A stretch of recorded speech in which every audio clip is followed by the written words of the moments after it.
அப்பா மாதவா அப்படி சக்தியாகப்பட்டவள் தன்னுடைய சித்தத்தால் முதலில் பிண்டங்களால் இருவரை உருவாக்கினார். அதாவது பெரியவர்கள் சொல்லுவாங்க, அரியும் சிவனும் ஒன்று, அறியாத வாயிலும் மண்ணு. இதற்கு அர்த்தம் என்ன? அதாவது சக்தி உருவாக்கப்பட்ட சாம்பல் பிண்டம் இரண்டாக பிடித்து முதலில் சக்தி உயிர் கொடுக்கிறார். ஒரு பிண்டமாகப்பட்டது நான், மற்றொரு பிண்டம் ஈசர். எங்கள் இருவருக்கும் பேதம் கிடையாது. இருவரும் சரிநிகர் சக்தியும் பலமும் படைத்தவர்கள். ஒருவரை ஒருவர் பிரிந்தும் இணைந்தும் வாழக்கூடிய தன்மை படைத்த நாங்கள் ஒரு பிண்டத்தில் இரண்டாக பிரிந்து பிறந்தவர்கள். அப்படி என்று சொல்லி ஆதி நாளிலே சக்தியினுடைய சாம்பல் பிண்டத்தில் உருவெடுத்தவர்கள் இந்த நாராயணமூர்த்தி ஆகிய நானும் எம்பெருமானாகி ஈஸ்வரன். அதாவது ஏற்கனவே சொல்லி இருக்கிறேன், அரியும் சிவனும் ஒன்று, அறியாதவன் வாயில் மண்ணு. இந்த அரி எதற்காக இந்த வார்த்தையை சொல்லுகிறோம் என்று சொன்னார், முதலிலே உலகம் உற்பணமான உடனே 17-14 உலகமோ தோன்றிவிட்டது. நான் எம்பெருமானாக நானும் இருக்கிறேன். நாங்கள் என்ன செய்தோம்? சக்தியை கோரி பலகாலம் தவம் இருக்க நான் ஆளிலே சயனம் கொண்டு இருக்கக்கூடிய நர அயன சயனம், அதாவது உருவானது நரனாக அயன சயனம் கொண்டு நான் இருக்கின்ற வேளையிலே என்னுடைய உந்தியான இந்த தொப்புளில் இருந்து தாமரை மொட்டு தோன்றியது. அந்த தாமரை மொட்டில் இருந்து யார் தோன்றியது? முதலில் பிறக்கும் பொழுது 5 முகத்தோடு பிரம்மன் தோன்றினார். அந்த பிரம்மன் தோன்றி நாராயண சயனத்தில் இருந்த என்னை துயில் எழுப்பி மூவருமாக சேர்ந்து நம்மை படைத்த சக்திக்கு உயிர் கொடுக்க வேண்டும் என்று ஆதி சக்தியை தியானித்து அவருடைய அருளால் நாங்கள் மும்மூர்த்தி தேவர்களும் 3 பட்டங்களை பெற்றோம். எப்படி என்று சொன்னா, படைக்கும் தொழில் பிரம்மதேவனுக்கும் காக்கும் தொழில் மகாவிஷ்ணுவாகி எனக்கும் நான் நாராயணனாக தோன்றி படைக்கும் தொழில் எனக்கு கொடுக்கப்பட்டதப்பா. எறும்பு கடை யானை முதலாக 84 லட்ச ஜீவபேதங்கள், இவற்றிற்கு காக்கும் தொழில் என்னுடையது, அழிக்கும் தொழிலும் படியளக்கும் தொழிலும் ஈஸ்வருடையது. அது மட்டுமல்லப்பா, அப்படி மூவருமாக நாங்கள் தோன்றி விட்டாலும் அப்படி இருக்க மக்கள் எல்லாம் உருவாகி இருக்கிறார்கள். அதாவது புல் பூண்டு தாவர ஜங்குமங்கள் மானிடர்கள் தேவர்கள் அசுரர்கள் எத்தனையோ உயிரினங்களை படைத்து விட்டார்.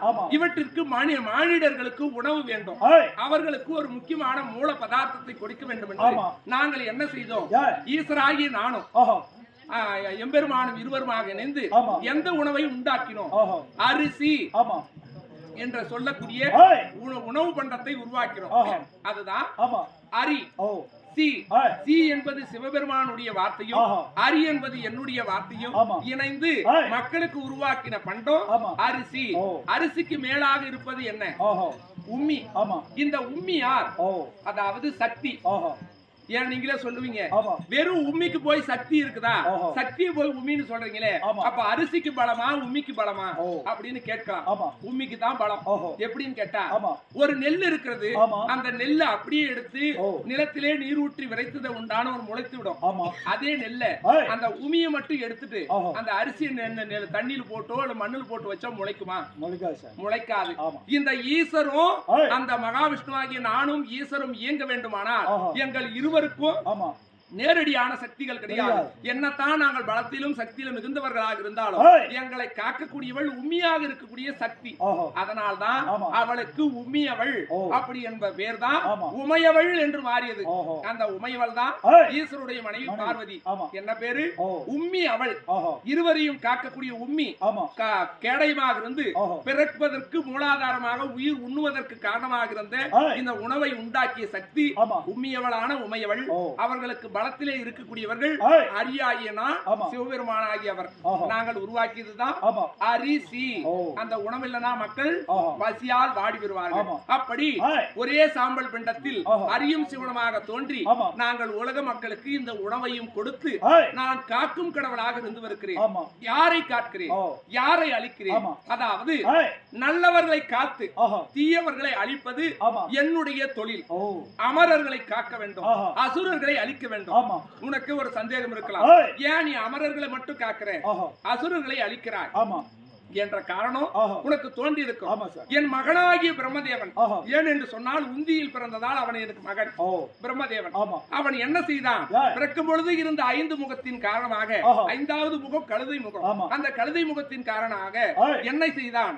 அதாவது தேவர்கள், கிண்ணர்கள், கிம்புருடர்கள், சித்தர், வித்யாதாரர், கருடர், கந்தர்வர், நாகர், யக்ஷர், பைசாசர், கிங்களர் என்று சொல்லக்கூடிய இந்த பேதங்களை எல்லாம் படைத்து விட்டான். அவற்றில் மேலாக அவன் படைத்தது இந்த அசுர குண காலத்திலே பிரம்ம ராட்சசர்களை படைத்தான். அது மட்டுமல்ல, அவனுடைய வம்சாவளியில் காசிபருடைய பிள்ளைகளாக தோன்றியவர்கள் தேவர்களும் அசுரர்களும் மற்றும் தாவர ஜங்குமங்கள் நாகங்கள் அரவங்கள் அத்தனையும் படைத்தது காசிபருடைய வம்சாவளி. இது யாருடைய மக்கள்? பிரம்மனுடைய மக்கள். அவர்களுடைய மக்களாக இருக்கும் காரணத்தால் வேண்டுமான வரங்களை அபரிவிதமாக கொடுத்து விட்டார். இதனால அசுரர்களுக்கு மாயா சக்தியின் மூலமாக பல பல தீய குணங்கள் உண்டானது. அவர்கள் என்ன செய்வார்கள்? மற்றவர்கள் துன்பம் கொடுத்தார்கள். அவர்கள் தேவர்கள் முறையிட்டும் காரணத்தால் அசுரர்களை அழித்து தேவர்களை காக்கக்கூடிய இந்த தேவர்கள் ஆனாலும் சரி, முலோகத்தில் ஆனாலும் சரி, நான் தான் காக்கும் கடவுள், போலீஸ் மினிஸ்டர். இப்ப சொல்லுவாங்க இல்லையா, காவல்துறை யாருடைய கட்டுப்பாட்டுல இருக்குது? போலீஸ் மினிஸ்டருடைய கட்டுப்பாட்டுல இருக்குது. அது போல அரக்கர்களை அழிக்க நான் தான் போலீஸ் மினிஸ்டர் தேவலோகத்துல. அப்படி இருந்து காக்கும் கடவுளாகி எம்பெருமான் நாராயணமூர்த்தி என்று சொல்லிவிட்டாலும் நான் என்னென்ன அவதாரம் எடுத்தேன், நான் எப்படியெல்லாம் நான் பூலோகத்தில் செய்த திருவிளையாடல்கள் சிறிதாக சொல்கிறேன். செவி கொடுத்து கிளம்ப. நான் சீதரர் மாதவர்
முச்சுடர்கள் என்று சொல்லக்கூடிய சூரியன் சந்திரன் அக்னி முச்சுடர்கள் போல படைத்தல் காத்தல் அழித்தல் என்று சொல்லக்கூடிய இந்த மூன்றிலேயும் மூலாதாரமாக இருக்கக்கூடிய மூர்த்தி என்று சொல்லிவிட்டாலும் நான் என்னென்ன செய்தேன், என்ன எல்லாம் நடந்தது, சில விஷயங்கள் மற்றும் சுருக்கமாக சொல்கிறேன்.